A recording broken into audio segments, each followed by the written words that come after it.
Good morning students. आज की online class में आपका स्वागत है। आज का हमारा टॉपिक है जीवनी। जीवनी को परिभाषित करते हुए उसके तत्व और उसके विकास क्रम पर प्रकाश डालेंगे। जीवनी की परिभाषा हिंदी की आधुनिक गद्य विधाओं में जीवनी का विशेष महत्व है, जिसका हिंदी में जो अनुवाद है बायोग्राफी, जीवन चरित्र, जीवन के बारे में बताना, किसी व्यक्ति के द्वारा किसी प्रसिद्ध व्यक्ति, किसी आदर्श व्यक्ति का जीवन वृत्तांत करना ही जीवनी कहलाता है। अक्सर यह कहा जाता है कि जीवनी में चरित्र नायक के पूरे जीवन का वर्णन होना चाहिए, लेकिन यह नियम कोई ज़रूरी नहीं है। पूरे जीवन का जो वर्णन है वह करते समय कई वर्ष लग जाते हैं और वह बहुत लंबा चौड़ा एक इतिहास बन जाता है। इसलिए अधिकतर जो जीवनियाँ होती हैं वो चरित्र नायक के पूरे जीवन पर लिखी होती हैं। इसीलिए जीवनी चरित्र नायक का पूरा परिचय देने में समर्थ नहीं होती, क्योंकि लेखन चरित्र नायक के जीवन की जो बिखरी हुई घटनाएं हैं उनको एक सूत्र में बांधने का प्रयास करता है। इस प्रकार से साहित्यिक रूप देने के लिए जो तथ्य इकट्ठे किए जाते हैं उनको एक दूसरे के साथ जोड़ना और जोड़ने में कल्पना का आश्रय लेना शुरू कर देते हैं। यदि तथ्यों के आधार पर जीवनी लिखी जाएगी तो वह नीरस बन जाएंगी, उसमें किसी प्रकार का मनोरंजनात्मक जो तत्व हैं वो नहीं होंगे और जीवनी मात्र इतिहास नहीं है, इसमें कहीं न कहीं कल्पना का प्रयोग भी होता है। जीवनी के बारे में श्री राम शर्मा कहते हैं कि जीवनी किसी व्यक्ति के जीवन का शब्द चरित्र है। शब्द चरित्र यानी कि किसी व्यक्ति के जीवन को शब्दों के रूप में ढालना। इसलिए जीवनी लेखक की लेखनी तुलिका से अंकित चित्र यथार्थ होना चाहिए। लेखनी से लिखे हुए जो शब्द हैं उनके अंदर एक वास्तविक चित्र उभर कर आना चाहिए, ताकि पाठक को उसके ऊपर विश्वास हो।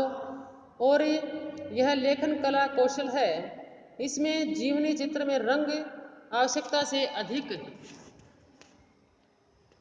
गहरे या फीके नहीं होने चाहिए और एक वास्तविकता का परिचय उसमें दिया जाना चाहिए। कमलेश शर्मा कहते हैं कि जीवनी लिखना श्रम साध्य कार्य है, उसमें बहुत सतर्कता सावधानी से काम करना पड़ता है।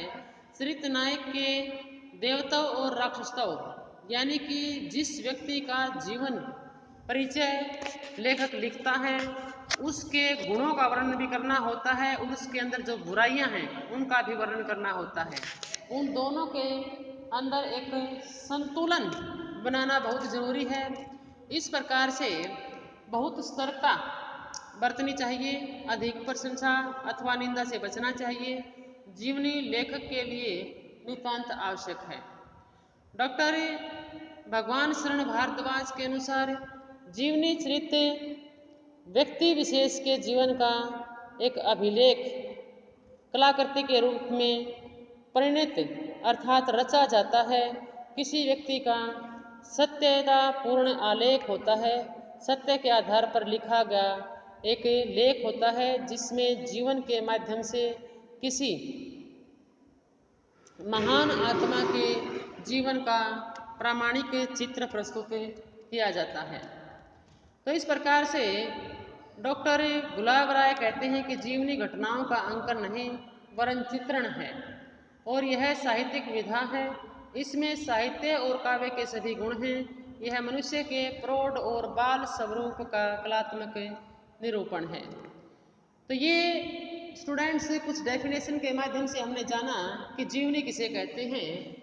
इन जीवनी यानी कि किसी महान प्रसिद्ध व्यक्ति के जीवन के बारे में किसी दूसरे व्यक्ति के द्वारा प्रभावित होने के बाद उसका जीवन लिखने के लिए प्रेरित होना कि समाज में उस व्यक्ति के जीवन की जो घटनाएं हैं वो बतानी चाहिए ताकि उससे प्रेरित होकर और व्यक्ति भी अपने आप को मोटिवेट कर सके, उसके कदमों पर चल सके और अपने देश के लिए, राष्ट्र के लिए, अपने समाज के लिए उन्नति कर सके, उसमें अपना सहयोग दे सके। तो इसलिए किसी आम व्यक्ति की जीवनी नहीं लिखी जाती, यहाँ पर किसी महान व्यक्ति की, प्रसिद्ध व्यक्ति की, जिसने अपने जीवन में कोई महान कार्य किए हों, जिससे समाज में बहुत लाभ प्राप्त हुआ हो और जिससे दूसरी जो जनता है वो प्रभावित हुई हो। और जो जीवनी लिखने वाला लेखक होता है वह उस व्यक्ति के बारे में काफ़ी कुछ जानता है और उस व्यक्ति के जीवन के महान कार्यों से वह काफ़ी प्रभावित होता है और उसी के बाद वह जीवनी लिखने के लिए तैयार होता है। तो यहाँ पर स्टूडेंट्स जीवनी के कुछ आवश्यक तत्व हैं, भी किन किन बातों की तरफ एक विशेष ध्यान दिया जाना चाहिए जीवनी लिखते समय। जीवनी की रचना करते समय लेखक को सभी प्रकार के से अपना संतुलन बनाए रखना चाहिए। इस संतुलन का मतलब है कि चरित्र नायक के जीवन की विविध घटनाओं में से उपयुक्त घटनाओं का ही चयन करना चाहिए। लेखक को केवल ऐसा घटनाक्रम ही अपनाना चाहिए जो चरित्र नायक के जीवन के सामूहिक और चिरंतन सत्यों का उद्घाटन करने वाले हों। जीवनी में दिए गए प्रसंगों में क्रमबद्धता का होना जरूरी है। वर्णनों में न तो आकस्मिकता होनी चाहिए और न ही नाटकीयपन होना चाहिए, बल्कि वास्तविकता झलकनी चाहिए। जीवनी को सफल और रोचक बनाने के लिए चरित्र नायक के अंतरंग और बहिरंग जीवन का एक संतुलित रूप प्रस्तुत किया जाना चाहिए। जीवनीकार के चरित्र नायक के गुणों और दोषों का निष्पक्ष होकर वर्णन करना चाहिए और दोनों में ही संतुलन बनाए रखना चाहिए। उसके गुणों के साथ साथ दोष भी उभर कर सामने आ सके कि किन दोषों को दूर करके व्यक्ति ने अपने अंदर गुणों को स्थान दिया है और किस प्रकार अपने जीवन को महान बनाया है। जीवनीकार के चरित्र नायक के गुण और दोषों का जो निष्पक्ष होकर वर्णन करता है वह जीवनी श्रेष्ठ मानी जाती है। जीवनी लेखक को निष्पक्षता का समुचित निर्वाह करना चाहिए।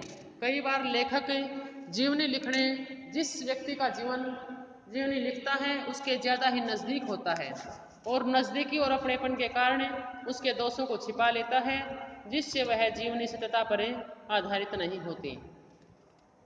जीवनी लेखक की निष्पक्षता का समुचित निर्वाह करना चाहिए और यहाँ पर जीवनी में कलात्मकता का समावेश होना नितांत आवश्यक है, तभी जीवनी में संप्रेषणीयता आ सकती है, अर्थात विचारों का आदान प्रदान आगे बढ़ सकता है। जीवनी साहित्य का इतिहासकार। तो स्टूडेंट्स, जीवनी साहित्य लेखन में कब आई, कब से लिखनी शुरू हुई, इसको किस प्रकार से इतिहास में इसका विकास हुआ। कुछ विद्वानों ने आदिकालीन पृथ्वीराज रासो, हमीर रासो, प्रमाद रासो तथा जयशंकर प्रकाश आदि काव्य रचनाओं की गणना जीवनी साहित्य में की है। इस प्रकार नाबादास चरित, भक्तमाल गोकुलनाथ और 84 वैष्णव की वार्ता, 252 वैष्णव की वार्ता, ये जो सब हैं इनको जीवनी की संज्ञा दी है। और इस प्रकार रीतिकाल में केशवदास द्वारा रचित जो वीर सिंह देवचरित है और जहांगीर है, यहाँ पर सुदन द्वारा रचित जो सुजान चरित है, चंद्रशेखर द्वारा रचित हमीर हट है, इनको भी जीवनी साहित्य में सम्मिलित करने का प्रयास किया है। परंतु हिंदी साहित्य के जो आधुनिक काल में सही अर्थों में जीवनी साहित्य का लेखन माना जाता है, स्वयं भारतेंदु ने चरित्रावली में तत्कालीन महत्वपूर्ण व्यक्तियों की जीवनियाँ सम्मिलित की हैं। यहीं पर महात्मा मोहम्मद अली, बीबी फातिमा, इमाम हसन, इमाम हुसैन आदि की जीवनियाँ डाली हैं। तो कहने का तात्पर्य है कि अलग अलग लेखकों ने जो साहित्य लेखन में अपना महत्वपूर्ण समय जिन्होंने दिया है और महत्वपूर्ण रचनाएं भी जिन्होंने साहित्य में दर्ज करवाई हैं, उन्होंने जीवनी का समय भी अलग अलग बताया है। यहाँ पर मोतीलाल नेहरू तथा श्यामदास बिरला ने बापू नाम से जीवनियाँ लिखी, वैसे हिंदी में प्रथम जीवनी का श्रेय कार्तिक प्रसाद खत्री को जाता है, जिन्होंने सन 1893 में मीराबाई का जीवन चरित्र लिखा। इसी प्रकार श्रीमती शिवरानी ने अपने पति प्रेमचंद घर में जीवनी लिखी और द्विवेद युग में महर्षि दयानंद पर अनेक जीवनियाँ लिखी गई हैं। तो इस युग में कुछ ऐतिहासिक जीवनियाँ भी लिखी गई, जिनमें पृथ्वीराज चौहान है जिसने बलदेव प्रसाद मिश्र ने लिखी, महाराणा प्रताप है, देवी प्रसाद ने लिखी, गुरु गोविंद सिंह है, आनंद किशोर मेहता ने लिखी। तो इस प्रकार की जो जीवनियाँ हैं वो उल्लेखनीय हैं। यही नहीं, रानी लक्ष्मीबाई, नूरजहाँ, रानी दुर्गावती और रानी भवानी आदि पर भी बहुत सी जीवनियाँ लिखी गई हैं। इस प्रकार हम देखते हैं कि स्वतंत्रता पूर्व जब भारत स्वतंत्र नहीं हुआ था, उससे पहले ही भारतीय इतिहास में जीवनियों का प्रचलन था। तो इसलिए आधुनिक युग में कलम का सिपाही, कलम का मजदूर, महाराणा निराला और इस प्रकार से विष्णु प्रभाकर द्वारा रचित आवारा मसीहा हिंदी जीवनी साहित्य की सर्वश्रेष्ठ जीवनी कही जा सकती हैं। तो स्टूडेंट्स, ये था क्वेश्चन आपका जीवनी को परिभाषित करते हैं, उसके तत्व और उसका विकास क्रम हमने जाना। तो यहाँ पर जीवनी जो है एक प्रसिद्ध महान व्यक्ति के बारे में किसी दूसरे व्यक्ति के द्वारा लिखा गया एक लेख होता है। हिंदी साहित्य की एक ये आधुनिक विधा है जो भारत के स्वतंत्र होने से पहले ही शुरू हो चुकी थी 1893 में। इसके कुछ प्रमाण हमारे सामने मिलते हैं और काफ़ी यहाँ पर महान पुरुषों और महान महिलाओं के ऊपर जीवनियाँ लिखी गई हैं। काफ़ी लेखकों ने उनसे प्रभावित होकर अपने शब्दों के माध्यम से उनके जीवन का चित्रांकन किया है। तो ये इसके अंदर काफ़ी जो ध्यान देने योग्य बातें हैं वो भी बताई गई हैं कि जीवन चरित्र लिखते समय किन किन बातों का ध्यान रखना चाहिए, क्योंकि निष्पक्षता सबसे बड़ा गुण है जो जीवनी लिखते समय हमेशा साथ रखना चाहिए, जिसमें गुणों के साथ साथ दोषों का वर्णन भी होना चाहिए और जीवन लिखते समय घटनाओं को संतुलित रखना बहुत ही ज़रूरी है। तो स्टूडेंट्स, आज के लिए इतना ही। धन्यवाद।